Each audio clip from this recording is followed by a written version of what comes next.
성도 여러분 안녕하십니까?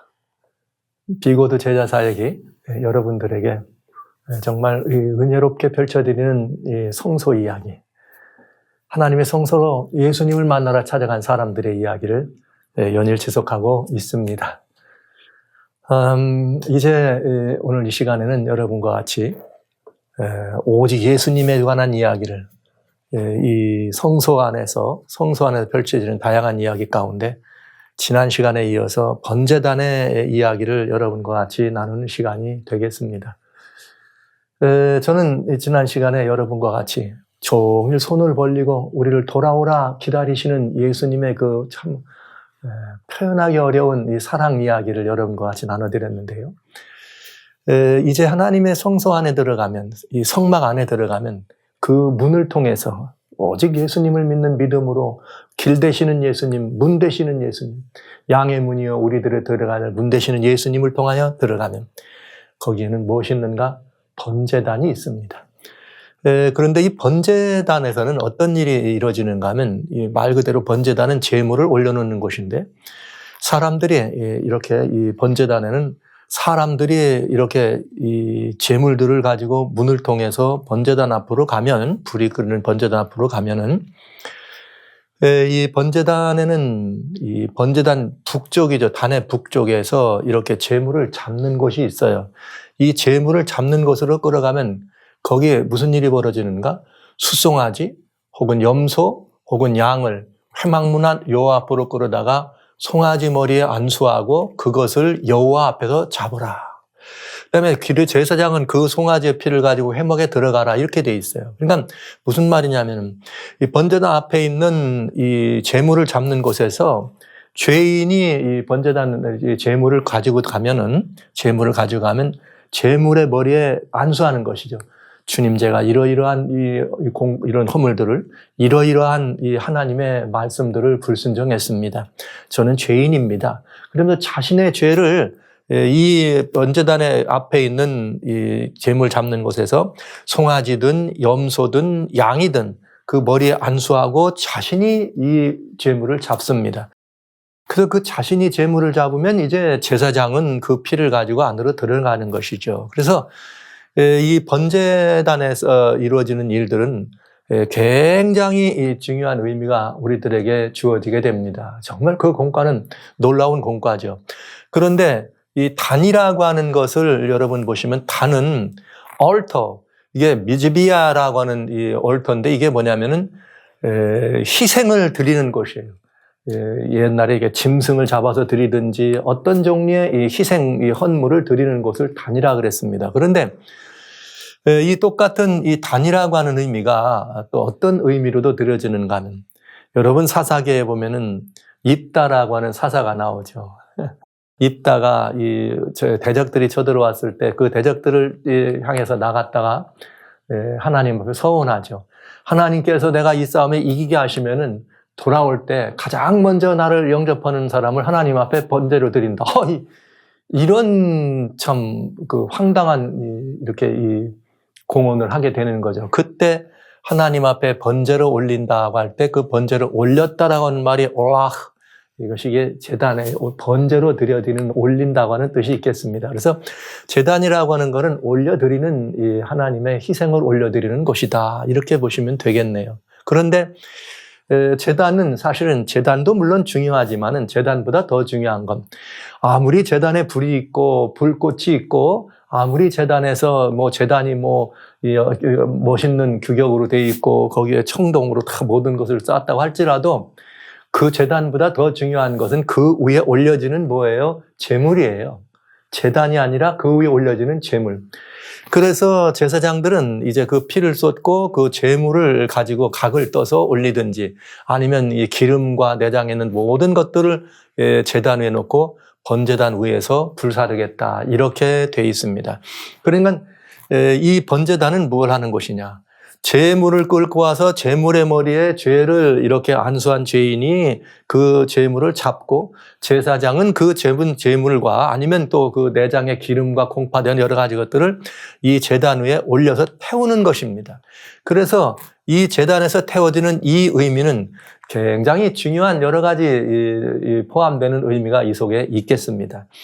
특별히 우리들은 오늘 여기서 어떤 문제를 좀 보게 될 것인가 하면은 어떤 문제를 보게 될 것인가 하면 문에서는 종일 손을 벌리고 기다리시는 예수님, 오라고 들어오라고 기다리시는 예수님을 보았다면 번제단에서는 또 종일 손을 벌리시고 누구를 주님께서 지칭하시는가? 죄인들이에요.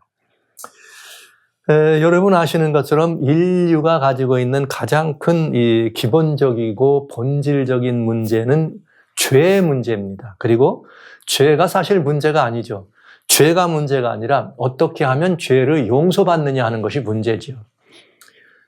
이것은 모든 인생들이 가지고 있는 뭐 큰 것이든 작은 것이든 죄를 범한 사람들은 누구나 이 용서를 필요해요. 그래서 많은 사람들이 마지막 이렇게 이 죽음을 앞에 두면 죽기 전에 용서받기를 원하고 또 용서해 주기를 원합니다. 이것이 인생이 살아가는 다양한 사람들의 인생 유전이 되고 있는 것은 부정할 수가 없습니다.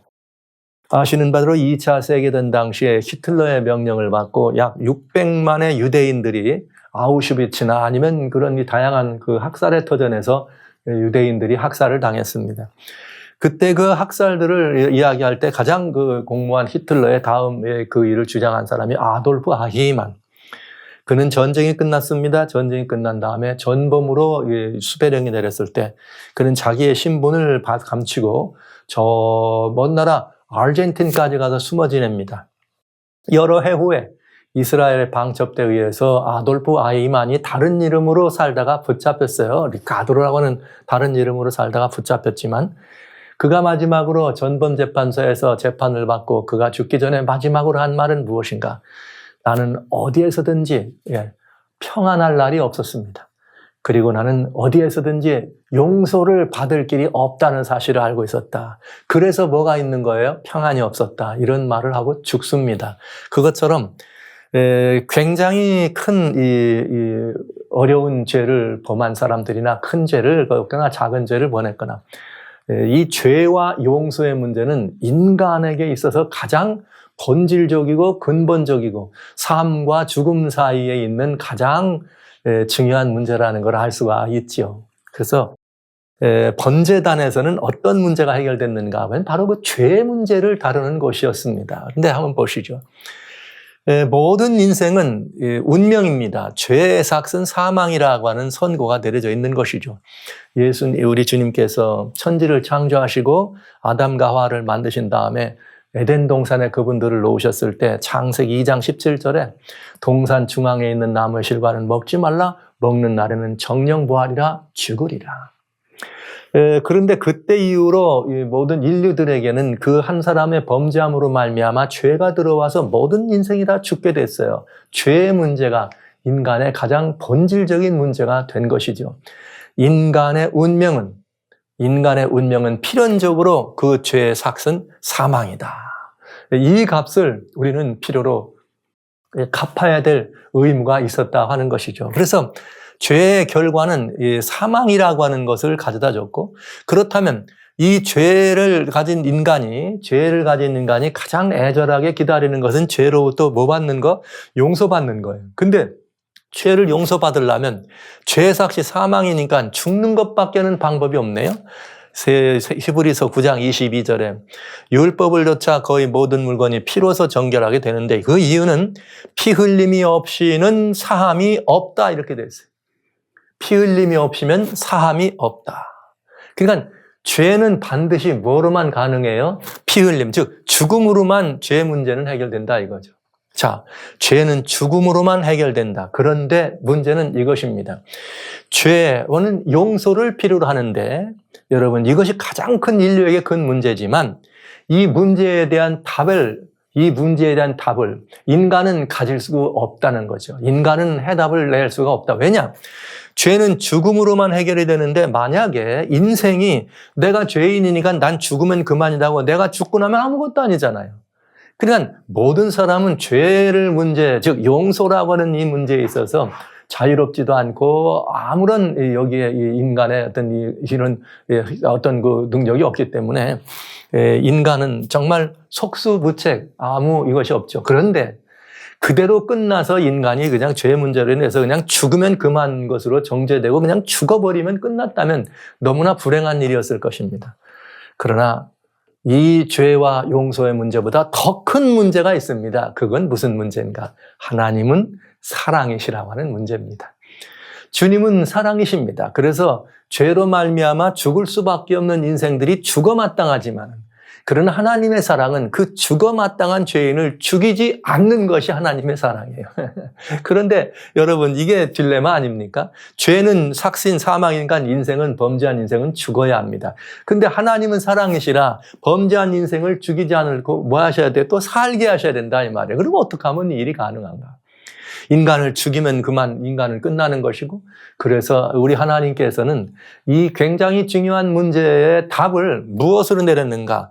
대속이라고 하는 답으로 선택하신 것입니다. 미리 마련하신 것이죠. 물론 범죄한 이후에 생겨난 사후 약방만이 아니고 이 문제는 처음부터 인간의 범죄를 아셨던 주님께서 인간을 위해서 대속이라고 하는 이 하나님의 구속의 경륜이라 그러죠. 방법을 가지고 계셨다는 것이죠. 그 말은 대속이란 뭐냐?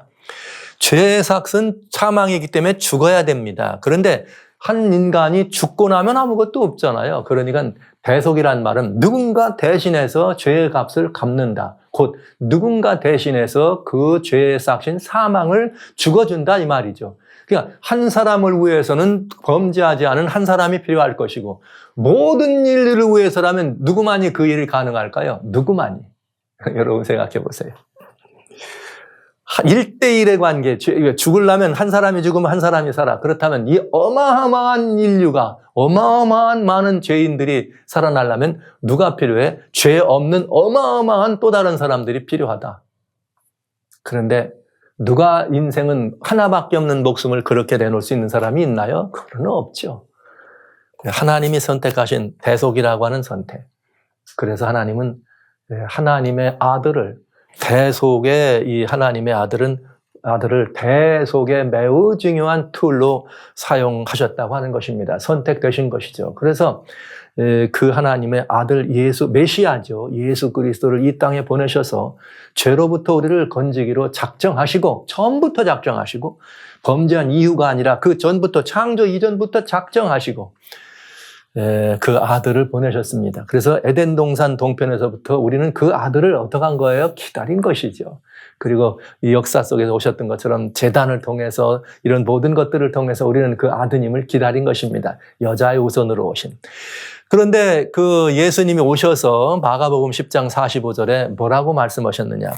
내가 온 것은 인자가 온 것은 섬김을 받으려 함이 아니라 도리어 섬기려 하고 자기 목숨을 많은 사람의 대속물로. 와우!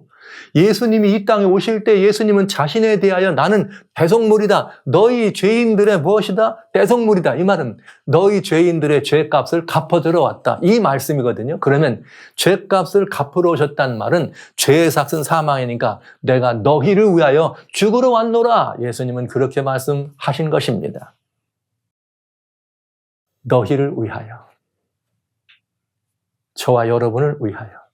그런데 그 예수님을 자신을 무엇이라 말씀하셨는가? 대속물이다. 그런데 성소를 우리가 살펴보니까 성소 안에는 이 대속물이란 말은 대속의 이 제물이란 뜻이죠. 그 안에는 염소든지 양이든지 송아지든 이런 것들을 가지고 들어갔어요. 그런데 이 예수님이 대속물로 오셨다 그랬는데 예수님을 향해서 침례 요한은 뭐라고 말씀하셨는가 하면 요한복음 1장 29절에 이튿날 요한이 예수께서 자기에게 나오심을 보고 가로되 예수님이 나오시니까 보라 세상 죄를 지고 가는 하나님의 어린 양이로다 이렇게 말씀하셨네요. 그러니까 예수님은 내가 너희를 위한 누구다? 대속물이다. 즉 죄값을 치러야 될 대속물이다 하셨는데 그 사실을 누가 알고 있었어요? 요한이 알고 있었습니다. 요한은 그 예수님을 지칭하기를 저분은 바로 인류를 위한 희생의 제물이다. 우리를 위한 대속의 제물이다. 그는 우리의 모든 죄를 지고 가는, 여기 지고 간다는 말은 이 사람들은 이렇게 말해. 이거를 지고 평생 짐지고 다닌다는 뜻이 아니라 세상의 죄값을 어떡할 갚을 주실 이런 말이죠. 내가 짐 져줄게 이 말은 꼭 그 짐을 지고 간다는 그 말은 내가 갚아줄게 이 말이었습니다. 인류의 죄짐을 죄의 삭을 갚아줄 죄짐을 지고 가는 하나님의 어린 양이로다. 즉, 뭘 말했어요? 제 성소의 제물로 그를 지칭한 것을 보게 되는 것이죠. 그래서 예수님은 오셔서 우리의 모든 죄짐을 위해 짊어지고 돌아가실 분으로 오셔서 주님은 이렇게 말씀하셨어요. 수고하고 무거운 모든 짐진 자들아 다 내게로 오라. 내가 너희를 쉬게 하리라. 여기 수고하고 무거운 짐은 뭐냐? 사람들이 진 짐이 크게 두 갈래가 있네요. 하나는 뭐냐? 죄의 짐을 지고 갑니다. 즉, 죄의 삭신 사망을 갚을 수가 없어서 늘 우리는 뭘 해요? 도망을 가는 거죠. 뭘 피해 도망가? 죄를 피해 도망가는 것이 아니라 사망을 피해 도망가죠. 그러나 끝내 피할 길이 없이 결국은 모두가 다 죽게 됩니다. 그래서 이 사망을 피해 죄짐을 지고 사망의 값을 갚지 못해서 도망가려는 수고하고 무거운 짐진. 다른 하나는 뭐냐? 죄의 결과로 말미암아 인생이 생애의 수고와 고통의 짐들이 들어온 거죠. 아프기도 하고 병들기도 하고 또 어떤 이들은 또 살아가는 과정에서 다양한 형편에서 엄청난 이 부요를 누리는 사람도 물론 있지만 그렇지 않고 다양한 생애의 무거운 짐을 지고 죽도록 일을 해야 되고 그래도 삭을 받지 못해서 또 그 삭을 인하여 고통을 받고 배고픔과 굶주림과 헐벗음과 유리함과 핍박과 압제로 인하여 살아가는 삶의 모든 고난이 있었어요. 그 모든 무거운 짐진 자들을 다 내게로 오라. 모든 인류를 향한 주님의 초청이었습니다. 내가 너희를 뭐하게 하리라? 쉬게 하리라. 이 말은 여기서 쉰다는 말은 뭐예요? 이 모든 짐을 다 내가 내려놓게 해주겠다는 말이죠. 놀라운 이야기였습니다. 우리는 그렇게 해서 쉼이 필요합니다. 이 쉼은 죄를 용서받음으로 말미암는 이 심령의 쉼부터 그 죄의 결과인 무거운 생애의 짐을 지고 있는 모든 짐들로부터 우리가 짐을 벗는 그런 쉼을 의미하기도 하죠. 이렇게 모든 짐진자를 다 내게로 부르신 그 하나님은 결국은 어떤 일을 했느냐? 직접 본인이 그러셨어요. 내가 모세가 광야에서 뱀을 든 것 같이 인자도 들려야 한다. 들려야 한다. 이게 무슨 뜻이에요? alter죠. 이렇게 올려져야 된다. 이 말은 뭘 의미했어요? 십자가의 사건을 예표한 거죠. 그래서 저를 믿는 자마다 영생을 얻게 하려 하심이라. 하나님이 세상을 이처럼 사랑하사 독생자를 주었으니 이는 저를 믿는 자마다 멸망치 않고 영생을 얻게 하려 하십니다. 죄로 말미암아 그 사망의 값을 갖지 못해서 도망치는 수고하고 무거운 모든 짐진 자들에게 죄의 모든 것들을 주님께서 광야에서 모세가 이렇게 뱀을 든 것처럼 여러분 아시죠? 출애굽한 이스라엘 백성들이 하나님을 원망하다 불뱀에 물렸다가 다 죽게 됐어요. 그래서 하나님이 모세에게 놋뱀을 만들어서 장대에 달아라. 누구든지 그것을 바라보는 사람은 어떡하리라? 살 거다. 그런데 예수님이 이 땅에 오셔서 그 이야기를 하신 거예요. 광야의 놋뱀을 보여주면서 내가 바로 그것처럼 달릴 거다. 그러면 누구든지 뱀을 바라본 사람들이 살아난 것처럼 누구든지 이제는 뭐예요? 바로 이 모든 이 뱀에 물린 인간들이 죽을 수밖에 없지만은 예수가 죄의 삭힌 사망을 죽어준다. 메시아로 왔으니까 이 이야기를 한 것입니다. 그래서 이제부터는 누구든지 나를 믿으면 그는 영생을 얻는다. 쉼을 얻겠다 이 말이죠. 그렇게 말씀을 하시고 자신에 대하여 어떻게 돌아가실 것을 어떻게 제단에 달리실 걸 말씀하셨다가 요한복음 19장 30절 다 이뤘다 하시고 영원히 돌아가시다. 어디서요? 십자가에서 돌아가셨습니다. 그러니까 여러분 십자가는 무엇을 말했는가? 성소에서 있는 번제단이었습니다. 번제단이 뭐라고요? 올려진 단이다. 올려진 단이다. 예수님은 자기를 어떻게 인자가 들리면 어떡한다? 우리에게 용서를 베풀겠다. 로마서 3장 25절에 이 예수를 하나님이 그의 피로 인하여 믿음으로 말미암는 화목제물로 세우셨다. 화목제물로. 즉 하나님과 우리 사이를 화목케 하는 제물로 우리 주님이 십자가를 지셨습니다. 그 십자가 거기서 예수님은 죄인을 위한 화목의 제물로 드려주십니다. 성소에서는 제물이 올려지는 것이 어디라고요? 번제단이라고요. 그러니까 예수님의 십자가는 바로 번제단을 의미했고 거기서 예수님은 번제단의 불꽃으로 화하신 것을 우리는 보게 되는 것이죠. 인류는 그렇게 해서 거기서 어떤 일이 됐는가? 아주 중요한 여기 번제단의 이 십자가에서 이루어진 매우 중요한 두 가지 여러분 꼭 보셔야 될 게 있어요. 하나는 뭐냐? 이 예수를 하나님의 그의 피로 말미암는 화목제물로 세웠는데 이는 하나님께서 길이 참으시는 중에 전에 지은 죄를 간과하심으로 자기의 의로움을 나타내시는데 누구와 누구? 하나님과 죄인 사이의 화목제물이에요. 거기서 예수님은 죄인을 위한 화목제물이다. 그런데 여러분 단순히 우리들만이 아닙니다.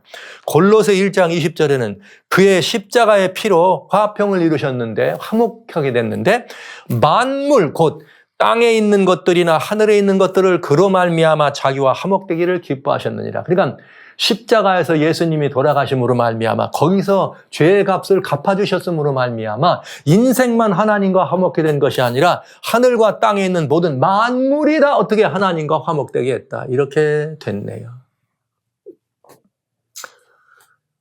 하나님의 이 놀라우신 사랑, 그 사랑을 우리가 아직 죄인 되었던 우리들을 위하여 아들 예수님을 보내셔서 그 아들 예수님이 돌아가심으로 말미암아 하나님은 죽을 우리를 대신해서 아들을 죽게 하시고 하나님과 우리 사이를 화목되게 하셨다. 우리만이 아니라 하늘 위에나 땅에 있는 모든 것들을 하나님과 화목됐다. 즉 이 말은 인간의 범죄만 아니라 죄의 결과로 인해서 하나님과 이 모든 것들이 어그러진 이 모든 것들을 어떻게 한 거예요? 화목케 하시는. 그래서 거기서 주님은 화목제물로 치러졌습니다. 하나님의 어린 양신 예수님은 바로 번제단의 불꽃으로 사라지셨습니다. 그래서 이 번제단은 예수님의 십자가를 의미합니다. 번제단은 예수님을 십자가를 의미합니다. 거기서 어떤 일이 벌어졌는가? 우리를 위하여 번제단에서 향기로운 제물이 되었습니다. 에베소 5장 2절에는 그리스도께서 너희를 사랑하신 것 같이 너희도 사랑하라. 왜냐? 그는 우리를 위하여 자신을 버리사 우리를 위하여 하나님 자신을 버리사 향기로운 제물과 생축으로 하나님께 드리셨나니라. 이 말은 무슨 얘기예요? 하나님의 어린 양으로 하나님께 드려졌다 이거예요. 왜 향기로운? 하나님과 우리 사이를 뭐하는? 화목케 하는 제물이었기 때문에 향기로운 제물이었습니다. 이 번제단의 의미는 대단히 중요한 의미가 있어요. 예수님이 십자가에 달려 돌아가시는 그 십자가의 예표가 바로 이 번제단에 있다고 하는 사실을 우리는 바라보면서 왜 주님께서 성전의 문을 닫지 않고 열어놓고 항상 번제단의 불꽃을 끄지 않게 하셨는가? 그래서 왜 우리들이 그 앞을 지나갈 때마다 그 번제단의 불꽃을 바라보게 하셨는가? 그것은 죄 문제에 대한 해답이 없어서 늘 도망치듯 살아가는 우리들에게 용서를 필요로 하는 인류에게 표현하지 않았던 늘 죄책감에 시달리면서 죄의 용서를 구하는 그런 사람들에게 언제든지 이 번제단의 불꽃을 바라보면 나올 수 있도록 주님이 그 길을 열어놓으셨다고 하는 사실입니다. 이 절묘한 오묘가 성소라고 하는 곳 속에서 이렇게 우리들에게 면면히 드러나는 것은 굉장히 중요한 이치입니다. 그리고 중요한 것은 거기서 이루어진 그 역사가, 그 사역이 우리들에게 미치는 그 영향이 엄청나게 큰 것일 뿐만 아니라 완벽해서 지금까지도 여전히 유효하다고 하는 것이 굉장히 중요한 것이죠. 그래서 우리를 향기로운 제물이 됐고 거기서 모든 죄값을 갚으신 것이 왜? 우리가 하나님과 우리 사이의 관계에 화목제물로 드려지셨다면 하나님과 우리 사이가 화목이 되려면 죄의 값을 뭐 해야 돼요? 갚아야 돼요. 그래서 고린도후서 5장 14절 예수 그리스도의 사랑이 우리를 강권하시는도다. 우리가 생각한데 한 사람이 예수님이에요. 모든 사람을 대신하여 죽었은즉 모든 사람이 어떻게 한 것이라? 죽은 것이라. 이 말은 모든 사람이 죽었으니까 모든 사람이 다 죄값을 어떻게 했다는 거예요? 갚았다는 거죠. 희망이 있지 않습니까? 이제 더 이상 이 말은 어떤 뜻이에요? 더 이상 죄짐을 지고 죄로 말미암아 그 죄짐을 지고 수고하고 무거운 짐을 진 채로 도망자의 신세처럼 어디론가 쫓아오는 자가 없어도 도망가는 그런 삶을 살 필요가 없게 됐다 이거예요. 누구든지 여기 모든 사람이라 그랬으니까 누구든지 이 은혜는 함께 누릴 수 있는 은혜가 된 것입니다. 그래서 여기 굉장히 중요한 일이에요. 모든 사람이 그러니까 이건 그냥 모든 인류를 위한 것이에요. 그 다음에 또 히브리서 10장 9절로 10절에는 저희 죄와 불법을 다시는 뭐하지도 않아 기억지도 않는다. 이런 건 완전히 용서하셨다는 말이죠. 완전히 용서하셨다. 인생들은 누군가를 용서해 준 경험이 있으면 두고두고 울겨 먹어요. 아버지와 아들 사이드, 아들아, 너 내가 그때 그 용서했는데 또 그 짓하니? 너 딸아, 너 그때 내가 용서해줬는데 너 또 그러니? 용서했다는 말이 안 했다는 말이야. 안 한 거지, 왜? 그 지난 허물과 지난 이 불법을 잘못된 걸 뭐하고 있으니까? 기억하고 있으니까. 참된 용서는 용서한 것을 사실에 대하여 기억하지 않는 것입니다. 저는 지난 시간에는 우리 주님이 우리를 부르시고 오실 때는 우리에게 죄인을 찾아오신 것은 너 빨리 나한테 돌아와서 너 용서 빌어달라고 용서를 빌라고 이렇게 사람들을 한 게 아니라 만들어 놓으신 이미 베풀어진 용서를 나눠주려고 찾아오셨다. 그런데 그 용서는 얼마나 완전한 용서냐? 이런 정도예요. 우리의 흠과 허물과 불법과 모든 죄들을 다시는 뭐하지 않는다? 기억지 않는다 이 말이에요. 기억지. 공이 서에서 먼 것까지 너희 죄가를 옮기셨으며 빡빡한 구름이 말이죠. 이렇게 아침 해가 들어올 때 하나님의 은혜로 다 사라진 것처럼 너희의 모든 죄악을 내가 기억지 않고 사라지고 도말하였으며 너희 죄를 저 바다 깊은 곳에 던지고 다시는 기억지 아니하시며 미가서에 주신 말씀. 우리 하나님의 용서는 이런 용서였습니다. 그래서 다시는 기억지 않으실 뿐만 아니라 여기 뭐라 그러는가? 이것을 사하셨은즉 다시는 죄를 위하여 제사 드릴 것이 없느니라. 그러니까 모든 것들을 기억하지 않을 뿐만 아니라 앞으로도 무엇가 필요 없어요. 죄를 위해서 속죄의 공과를 드릴 필요가 없다 이 말이에요. 더 이상 죄를 위해서는 제사를 드리지 않는다 이 말은 모든 죄. 그럼 그 모든 죄란 무슨 죄냐? 과거만이 아니라 현재만이 아니라 미래의 죄까지라도 다 포함되는 모든 죄를 주님이 뭐 하신 거예요? 용서하셨다 이 말이에요. 왜요? 죄값을 갚으셨으니까. 그분은 하나님이셨습니다. 그 하나님이 우리의 모든 죄를 대신해서 죄값을 치르셨기 때문에 앞으로에 있을 모든 죄도 어떻게 한다? 제사를 드릴 이유가 없다 이 말을 하신 거죠. 그래서 십자가 이후에는 정리해 드리겠습니다. 더 이상의 속죄 제사는 없다 이 말씀은 뭐냐? 그 십자가에서 이루어진 이 용서, 즉 번제단의 불꽃에 태워진 그 용서는 영원한 속죄, 영원하다는 말은 시간적으로 영원하다는 것이요. 그 다음에 그 모든 상태가 완벽하다는 뜻이에요. 영원한 거니까 아담 이후 재림 때까지 인류가 사나워합니다. 그러면서 이들이 모든 죄를 짓습니다. 그럼 그 모든 죄를 위한 죄값을 갚았기 때문에 그 속죄는 무슨 속죄예요? 영원한 속죄가 되는 것입니다. 영원한 속죄가. 더 이상 죄값을 갚을 필요가 없어요. 그러니까 여러분 혹시 저와 여러분이 모레쯤 무슨 큰 잘못을 져서 아버지 앞에 죄를 졌다고 하십시다. 그러면 그 죄는 어떤 죄입니까? 다시 하나님의 용서가 필요한 속죄가 필요한 죄일까요? 아닐까요? 성경대로 말하면 그 죄값까지라도 주님께서는 이미 뭐 하셨어요? 갚으셨다 이 말이에요. 그러니까 지금 이 세상에 있는 모든 죄들은 지금 현재 일어나거나 아니면 과거에 일어났거나 지금 이루어지고 있거나 앞으로 일어날 모든 죄까지 예수님은 그 죄값을 갚으셨다는 사실을 기억하시기 바랍니다. 믿으시기 바랍니다. 영접하시기 바랍니다. 이건 놀라운 이치입니다, 여러분. 놀라운 이치. 용서받지 못해서 죽는 사람은 단 하나도 없습니다. 그가 그 용서를 자기 것으로 영접지 않아서 죽는 것입니다. 살아계신 성도 여러분.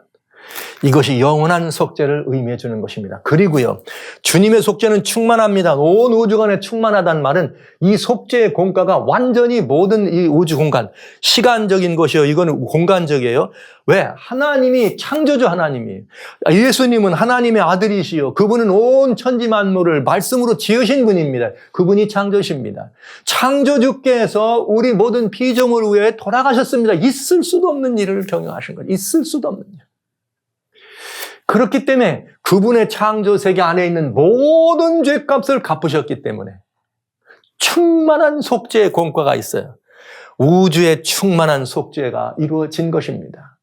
그러니까 시간적으로나 공간적으로나 모든 죄값은 다 갚아졌기 때문에 더 이상의 죄를 위한 속죄 제사는 있다 없다? 없다. 완벽한 제사, 영원한 제사, 충만한 속죄라는 사실을 여러분 꼭 기억해 주시기 바랍니다. 죄의 삭은 사망입니다. 인류는 이 죄의 문제에 대하여 해답이 없습니다. 그냥 내가 죽으면 끝이면 그걸로 끝난다면 이것을 갚을 길이 없는 것이죠. 그러나 이 죄에 삭힌 사망에 대한 이 가장 본질적인 인류의 문제를 우리 주님께서 예수 그리스도께서 이 땅에 메시아로 오셔서 그리스도신 그 예수님께서 하나님의 아들인 그 예수님께서 십자가에 달려 돌아가심으로 번제단의 불꽃으로 화하심으로 죄에 삭힌 사망을 주님이 갚아주셨습니다. 여러분과 저는 이제 살 길을 얻은 것입니다. 여러분과 제가 지금 죽는 것은 죄에 삭힌 사망이 아닙니다. 이 사망으로 죽는 죄가 아닙니다. 왜요? 예수님의 용서를 영접했으니까요. 여러분, 이분이 우리들의 구주이시오 예수님이시오 우리의 구속의 주이십니다. 예수님의 십자가, 이 성소 안에 보여졌던 이 번제단은 바로 우리 주 예수 그리스도께서 인생의 모든 가장 본질적인 문제인 죄의 문제를 용서라고 하는 것으로 해결해 주신, 그런데 그 용서의 대가를 위해서 하나님은 자신의 생명을 버리셨다고 하는 사실, 그렇게 해서 우리는 이것으로부터 해방된 사람이 됐다는 사실로 우리는 이 죄의 문제에 대한 본질적인 대답을 드릴 수가 있게 된 것이죠. 바로 그 일이 이루어지는 것을 예표한 것이 번제단입니다. 번제단은 십자가를 예표합니다. 십자가는 마지막 번제단이었습니다. 거기서 하나님을 떠난 만물이 하나님과 화목하게 됐습니다. 만물이. 모든 죄. 어떤 분들은 그러죠. 사단은 어떠냐고. 사단도 피조물 아닙니까? 사단도 피조물이잖아요. 모든 죄값은 예수님이 갚으셨습니다. 모든 죄값은. 그래서 하나님과 화목하게 하셨습니다. 그런데 하나님을 떠난 죄인이 이번에는 만물이 하나님과 화목하게 되고, 하나님을 떠난 모든 죄인, 인간도 하나님과 화목하게 돼. 아담 이후로 우리가 지었던 모든 죄를 다 어떻게 했어요? 갚으셨어요. 아담 이후로 모든 죄를 갚으셨어요. 이제 삶과 죽음은 주님께서는 해답을 이미 다 삶으로, 생명으로, 영생으로, 모든 것들을 위한 새로운 생명으로 갚아주셨습니다. 문제는 만물과 죄인들이 이 하나님의 사랑의 공과를 영접하느냐 않느냐에 달려있다 하는 것입니다. 번제단의 불꽃에는 너무 무거워서 태우지 못할 죄가 없습니다. 사람들은 그런 말을 하죠. 그냥 너무 무거운 죄짐을 지고 나는 이 죄짐이 너무 무거워서 예수님께 나갈 수가 없어. 아이고 내가 양심이 있지 어떻게 이런 죄를 짊어지고 예수님께 나갈 수 있나. 이렇게 해서 머뭇거리는 많은 사람들이 있어요. 나는 지은 죄가 너무 무거워서 갈 수 없다. 나는 지은 죄가 너무 커가지고 주님께 못 나간다. 이런 표현을 하면서 예수님께 죄다함의 문제를 가지고 해답을 얻기 위해 나가는 일을 등한히하거나 미루거나 거절하는 사람들이 많이 있더라. 살아신 성도 여러분, 형제자매 여러분, 여러분은 누구십니까? 여러분은 여러분 스스로가 가지고 있는 어떤 그것이 작은 것이든 어떤 큰 것이든 어떤 무거운 것이든 이 모든 문제를 주님께 가지고 가면 반드시 번제단의 불꽃으로 태울 수 있다는 사실을 아시지요? 믿으시는지요? 이미 성소라고 하는 공과를 통해서 거기서 태워지지 못할 죄는 없다는 사실을 지금까지 보신 것입니다. 온 우주 만물의 모든 죄인들의 죄는 주님이 다 그 값을 갚으셨습니다. 번제단의 불꽃으로 다 태워버리신 것입니다. 너무나 오래돼서 아버지께 나갈 수 없어서 너무나 오래된 죄라서 하나님께 드릴 수 없는 그런 죄는 없습니다. 주님은 그 모든 죄들을 다 십자가에서 대신 돌아가심으로 말미암아 번제단의 불꽃으로 다 태워버리신 것입니다. 아담 이후로 주님 오실 때까지 모든 죄를 과거, 현재, 미래, 저와 여러분, 그리고 저 모든 사람들 아직도 이 사실을 영접지 않았든지 이 사실을 거절했든지 이 사실을 모르든지 이 모든 죄짐을 짊어지시고 돌아가셨습니다. 저와 여러분이 할 일이 있습니다. 우리는 이 사실을 알고 주님을 영접했습니다. 믿음이란 말은 영접이란 말씀. 더 이상 주님이 우리를 위해서 십자가를 치실 일은 없습니다. 한 번의 십자가로 이 모든 일은 완벽하게 정리하셨으니까요. 성도 여러분, 이 사실을 모르는 사람들이 우리 주변에 있다면 그 사실을 모르는 일에 대한 책임은 누가 져야 할까요? 저와 여러분이 져야 되지 않겠습니까? 그래서 우리는 이 사실을 가지고 사람들에게 나가는 것입니다. 예수께로 오라. 예수께로 오라. 우리는 그렇게 어떻게 해요? 사람들께로 이 모든 번제단의 불꽃으로 사람들을 이끌어야 되는 것이죠. 이 번제단의 불꽃에 다시 말씀드립니다. 너무 무거워서 태우지 못할 죄는 하나도 없습니다.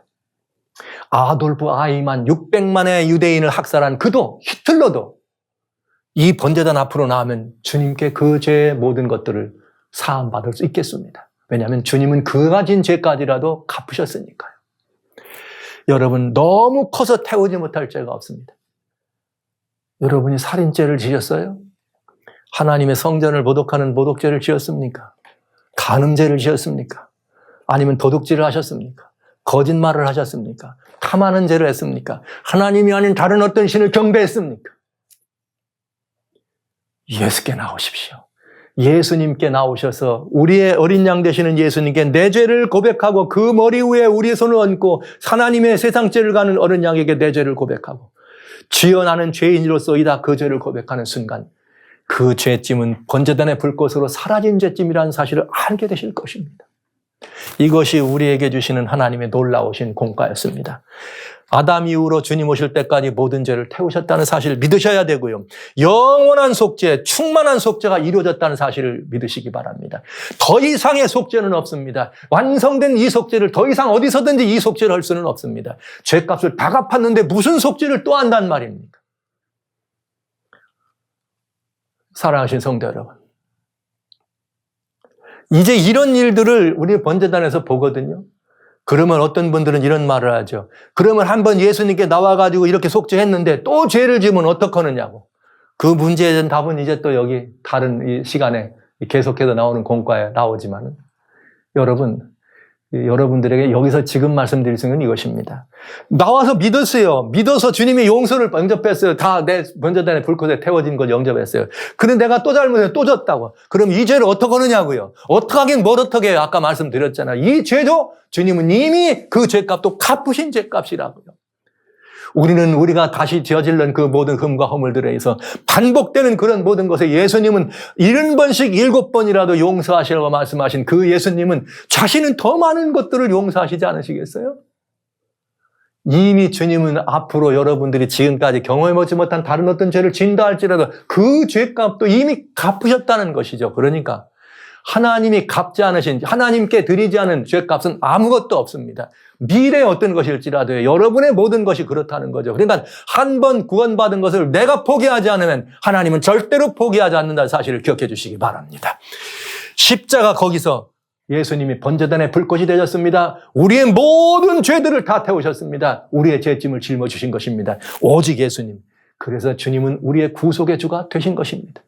그래서 하나님을 경배하고 영광을 돌리려면은 빌립보 2장의 10절 11절에 모든 무릎을 주 앞에 꿇고 하시고 예수 앞에 꿇게 하시고 그 예수님을 주라 시인하여 아버지께 영광 돌리게 하셨느니라 하신 그 사실을 여기서 완성하시고 이루셨다는 이야기죠. 굉장히 중요한 이야기였습니다. 사랑하시는 성도 여러분.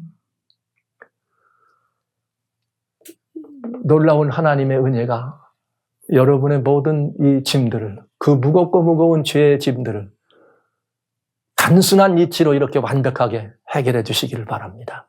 이 예수님을 거절하는 것은 죄 중에 죄입니다. 이 예수를 거절하는 것은. 그래서 이 엄청난 사실을 우리들이 알고 이 엄청난 사실을 우리들이 들었을 때 이제는 예수님의 십자가 이후에 죄에 대한 정의가 달라집니다. 죄에 대한 정의가 뭐라 그랬는가? 예수님은 요한복음 16장 9절에 이렇게 말씀했습니다. 8절부터 성령이 오시면 죄에 대하여 심판에 대하여 여기 의에 대하여 세상을 심판한다 이렇게 했거든요. 책망한다.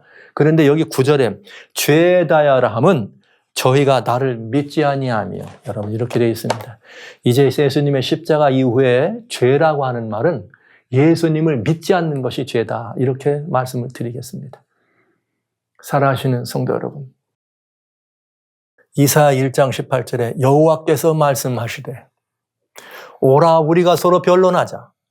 너희 죄가 지홍 같을지라도 눈과 같이 희어질 것이요 진홍같이 붉을지라도 양털처럼 되리라. 우리 주님이 에덴의 동편에서부터 보좌를 채우시고 거슬려 행하는 불순종하는 당신의 자녀들을 향하여 돌아오라 종일 팔을 벌리셨던 그 주님은 십자가에서 팔을 벌리시고 번제단의 불꽃으로 소멸하셨습니다. 우리의 모든 죄들을 태우셨습니다. 과거, 현재, 미래. 이 온 하늘과 온 땅에 충만한 모든 죄들을 태우셨습니다. 죄값을 갚으셨다는 말입니다. 오늘 그 주님이 여러분을 부르십니다. 내게로 오라고요. 내게로 오면 내가 어떻게 할 것이다? 눈처럼 희게하고 양털처럼 희게할 것이다. 여러분의 죄는 진홍 같습니까? 아니면 여러분 죄는 주홍 같습니까? 여러분 죄는 어떻습니까? 저는 교회 현장에서 많은 분들이 그런 걸 보았어요. 이 번제단에다가 자신의 죄짐을 다 올려놓고 그만 이제 다 풀어졌다. 할렐루야. 주님의 은혜가 놀랍도다. 그리고 나는 죄에서 벗어났다고 하는 이 자유와 해방의 기쁨을 만끽하는 이런 것들로 그 모든 이런 그 삶을 살아가지 않고 죄를 올려놨다가 태운 다음에 다시 짊어지고 가. 어떻게 내가 양심이 있지 이것까지도 맡기나 그래가지고 맨날 죄짐을 짊어지고 그래서 오늘날 그리스도인들이 이런 거 있어요. 마치 경건해 보이는 것 같지만 가짜입니다. 여러분. 불신에 대한 이야기인 것입니다. 매마다 연말쯤 되면은 교회마다 연말에 무슨 이게 성사일을 가고 무슨 기도지를 하고 그래서 자신의 1년 동안 모든 것들을 다 하나님 앞에 내놓고 용서받고 회개하는 일을 하잖아요.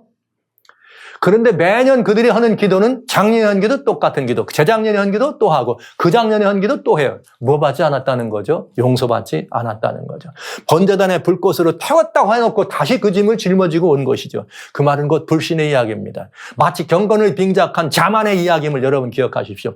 여러분의 모든 죄, 고백한 모든 죄는 완벽하게 십자가에서 태워졌다는 사실을 왜 안 믿으십니까? 그리고 다시는 그 짐을 짊어지지 않아도 된다는 이 사실을 왜 여러분 영접치 못하시는지요? 주님은 하나님이셨습니다. 하나님이 저와 여러분을 위하여 돌아가셨습니다. 이래도 뭔가 부족한 것이 있나요? 하나님이 우리를 위하여, 하나님이 저를 위하여 돌아가셨다는데 그래도 뭔가 부족한 것이 있나요? 그래서 제가 여기에 가기 전에 무언가를 해야 된다고 보시나요? 이 땅에는 모든 행위 구원자들, 이 땅의 모든 율법주의자들 다 주님의 십자가 앞에 무릎 꿇어야 합니다. 아무 공로도 없이 주님께 나갈 수 있는, 가지고 나갈 건 아무것도 없습니다. 오히려 그것마저, 그런 생각마저 죄짐이란 사실을 기억하시면서 온전하신 예수 그리스도, 우리들의 하나님 앞에 있는 이대로 모든 죄를 가지고 나가서 고백하고 사함받고 완전히 이 죄로부터 해방된 자유인으로 여러분 그렇게 이 죄짐을 털어버리고 일어나지 않으시겠습니까? 주어진 용서를 받아들이지 않는 것은 우리들의 책임입니다. 하나님의 성전에서 보여줬던 이 번제단은 바로 우리의 죄짐을 짊어지고 가신 어린 양이 달리실 바로 그 십자가를 예표했다는 사실을 생각하면서 지금까지 우리들을 향해 기다리신 그 주님, 내 죄가 지홍 같으니 내 죄가 진홍 같으니 그래도 내게로 나오라. 이 넉넉하고 더불어오신 예수님 앞에 영원한 속죄와 충만한 속죄가 이루어진 이 예수님 앞에 우리 함께 나오시지 않으시겠습니까? 우리가 성서를 공부하는 이유는 우리들이 가지고 있는 신앙의 털을 다시 잡는다는 것이 아니라 그 완벽한 신앙의 기초를 든든한 것을 확인해보고 거기다 다시 한번 우리들의 여러 가지 많은 연약과 부족들을 내어놓으면서 주님의 이 번제단 안에 다시 한번 여러분 우리의 모든 부족함을 다시 한번 올려놓고 또 태워서 이미 용서받은 그런 이미 죄값을 치러진 죄를 내가 반복해서 또 그 하나님 앞에 나가는 그런 어리석음이 있다 할지라도 여러분과 저는 주님의 이 용서 앞에 온전히 무릎을 꿇고 이 용서를 영접할 뿐만 아니라 아직도 이 사실을 모르거나 기억지 못하는 많은 사람들에게 이 용서를 나누어줄 의무가, 이 용서를 나누어줘야 될 책임이 우리에게 있다는 사실을 깊이 생각하는 이 시간이 됐으면 좋겠습니다. 그리고 다시는 여러분 이 죄짐, 올려드린 죄짐을 다시 짊어지지 마세요. 네, 이 이야기는 굉장히 무겁고 가슴이 아픈, 하나님이 나를 위해 돌아가셨다는 것은 가슴이 아픈 이야기지만 저는 이 말씀을 들을 때 너무너무 행복합니다. 왜냐하면 주님이 우리를 위하여 십자가에 지실 때 내가 너희를 위하여 십자가를 진다. 내가 너희를 위하여 이 무거운 십자가를 진다. 이렇게 울면서 십자가를 지었을까요? 아니. 멜 깁슨이 주연했던 Passion of Christ라고 하는 영화를 보면서 저는 마음속에 굉장히 이상한 생각이 들었네요. 거기 십자가에 달리시는 예수님의 모습을 적나라하게 묘사했습니다. 그 온갖 세상 죄물 지르고 가시는 예수님의 고통을 그는 거기에 그렸습니다. 그러나 나는 우리 주 예수 그리스도가 돌아가시는 그 자리에 그분이 어마어마한 고통 속에 그분의 고통에 잠자졌지만 그분의 모습은 하늘의 평화를 잊지 않으셨을 거라고 확신합니다. 왜냐하면 이 이후에 많은 순교자들이 주님의 뒤를 따라 순교장에 갈 때 역사는 이렇게 말했습니다. 그들은 마치 신부가 결혼식장에 신랑을 맞이하러 나가는 모습과 같았다. 그들은 마치 신랑이 결혼식장에 신부를 데리고 결혼식장에 들어오는 모습과 같았다. 죽음 앞에서, 사망검사 앞에서 화평과 평화와 하늘의 평화로 고요한 것을 보았습니다. 우리 주님 성경에 기록된 순교자 스데반은 돌에 맞아 죽기 직전, 돌에 맞으면서까지 그의 모습은 천사의 모습과 같았다 그랬어요. 그렇다면 우리의 구주이신 예수님께서 십자가에 달려 돌아가실 때 어떻게 돌아가셨을까요? 그는 하나님의 모습이었습니다. 그는 온 우주의 주인의 모습으로 하늘의 평화를 충만한 가운데 그 우리를 위하여 그의 모든 것을 내려주셨습니다. 그러니까 여러분, 우리 주님의 십자가 앞에 나올 때 우리가 주님의 십자가에서 우리의 모든 것들을 태우셨다는 사실을 기억하고 영접할 때 우리는 울고 그 앞에서 이렇게 깨지는 것이 아니라 이 하나님의 놀라운 기쁨을 우리가 영접하면서 그런 마음으로 우리를 위해 돌아가신 그 예수님 앞에서 구원의 감격과 기쁨으로 뛰어야 되지 않겠습니까? 주님 나를 용서하셨다고, 그래 나를 이 모든 죄로부터 자유케 하셨다고 구원의 감격으로 뛰고 말이죠. 어떤 사람이 볼 때는 저 사람 지금 실성한 거 아니야? 실성했으면 어때요? 예수님의 은혜로 말미암아 자유함을 얻었는데. 저 사람 어디 좀 반쯤 이상한 건 이상하면 어때요, 여러분? 주님의 놀라우신 공적으로 말미암아 하나님이 나를 위해 돌아가셔서 내가 구원을 얻었고 용서를 얻었고 죄사함을 얻었는데 여러분, 남들이 나를 뭐라고 한들 무슨 상관이 있습니까? 여러분, 십자가 번제단의 불꽃으로 서하신 예수님 앞에서 우리는 다시 한번 우리의 모든 무거운 짐을 벗긴 주님의 그 놀라우신 공로를 힘입어서 우리의 모든 죄짐들을 환하게 벗어버리고 사망 권세를 내어버리고 말이죠. 사단아 오라, 사망아 오라, 너는 다시는 나와는 상관할 것이 없다고 주장할 수 있는 하나님의 친백성으로, 하나님의 정말 그처럼 보기를 원하시는, 돌아가시면서까지 우리를 위하여 자유케 하셨던 그 주님의 은혜를 힘입은 사람처럼 그 자유를 마음껏 누릴 수 있는 모습으로 여러분, 그렇게 우리가 나아갈 때 마지막 시대에 인류가 고난받을 때, 모두가 고난 중에 있을 때 하나님의 말씀처럼 예언의 7재앙이 닥쳐와서 모두가 다 그럴 때 오라, 누군가 저들은 다른 사람들이야. 고난 중에도 하늘의 평화를 잊지 않는 사람들. 그래서 스데반이 천사의 모습으로 빛났던 그것처럼 우리도 천사의 모습, 예수님의 모습으로 환하고 빛나는 모습으로 고난 중에 있는 사람들에게 비춰진다면 그것이 바로 고센 땅의 빛이 아닐까요? 그것이 바로 어둠을 비치는 빛이 아닐까요? 그것이 바로 우리 일어나 비춰야 될 올라온 하나님의 영광의 빛이 아닐까요? 오늘 우리는 번제단에서 그렇게 예수님의 은혜를 발견하게 되겠습니다. 이것이 성서에 이루어졌던 번제단, 거기에서 이루어진 놀라운 구속의 역사였음을 여러분들의 이렇게 말씀을 드립니다. 예수께로 나오시기 바랍니다. 예수께로 나오시기 바랍니다. 아무것도 거칠 것도 없이 예수님께로 나오시기 바랍니다. 거기서 우리는 다시 한번 우리를 위하여 종일 이 팔을 벌리신, 내가 종일 내 손을 벌렸느라 지홍 같으니 진홍 같으니 내가 양털처럼 희귀하리라 하시는 주님의 은혜를 경험하시는 여러분과 제가 되었으면 좋겠습니다. 그리고 이 사실을 만방에 나누어서 이 놀라운 예수님의 이 공과와 증거들을 나눈 하나님의 친백성으로 우리가 다 함께 새롭게 거듭 태어났으면 좋겠습니다. 오늘 여러분 모두에게 그렇게 말씀드리면서 이제는 번제단의 이야기를 마치고 이제는 물두멍의 이야기를 여러분과 같이 살펴보는 시간을 갖도록 하겠습니다. 그래서 물두멍의 이야기를 여러분과 보면서 또 이제 우리는 십자가 이후에, 번제단 이후에는 어떤 하나님의 역사가 우리를 기다리는지를 살펴보는 시간을 갖도록 그렇게 하겠습니다.